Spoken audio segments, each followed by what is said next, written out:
Donald Trump and Vladimir Putin have discussed the alleged Russian hacking of last year's U.S. presidential election during their first meeting. U.S. Secretary of State Rex Tillerson described the exchanges as robust. Russian Foreign Minister Sergei Lavrov said Mr. Trump had accepted Mr. Putin's assertions that his country was not responsible. But Mr. Tillerson said it was not clear whether the two countries would ever come to an agreement on what happened. "I think the president is rightly focused on how do we move forward from something that may be an intractable disagreement at this point," he added. The U.S. and Russian presidents held their first face-to-face talks on the sidelines of the G20 summit in the German city of Hamburg, which is being held amid sometimes violent protests. Other topics discussed during their meeting, which lasted nearly 2¼ hours, longer than originally planned, included the war in Syria, terrorism and cybersecurity. The president opened the meeting with President Putin by raising the concerns of the American people regarding Russian interference in the 2016 election. Mr. Tillerson, part of the U.S. delegation, told reporters afterwards. They had a very robust and lengthy exchange on the subject.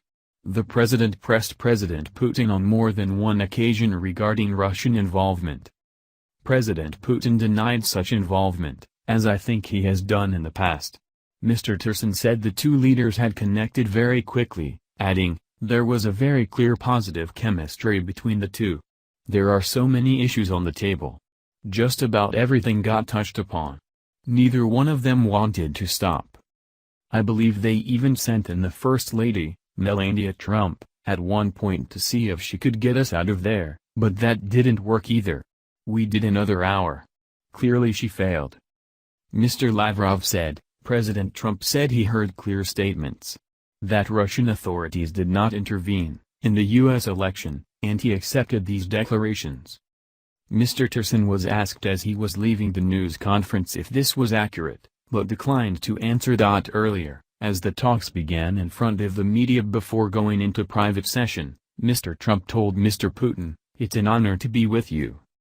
Mr. Putin replied, "I'm delighted to meet you personally." Mr. Trump added, "Putin and I have been discussing various things, and I think it's going very well. We've had some very good talks. We're going to have a talk now and obviously that will continue. We look forward to a lot of very positive things happening for Russia, for the United States and for everybody concerned."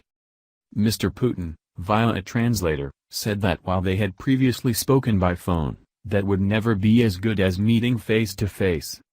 The two men had staked out opposing views on major international issues in the run-up to the summit. On Thursday, Mr. Trump used a speech in the Polish capital Warsaw to call on Russia to stop destabilizing Ukraine and other countries, and join the community of responsible nations. Setting out his own G20 agenda in German financial newspaper Handelsblatt, Mr. Putin called for U.S.-led sanctions on his country, imposed in response to Russia's annexation of Crimea in 2014, to be lifted.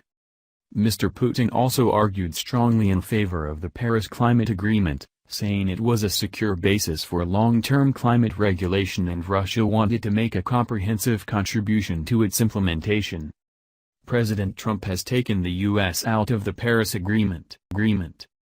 Thanks for watching. Please subscribe my STC News channel. Goodbye and see you again.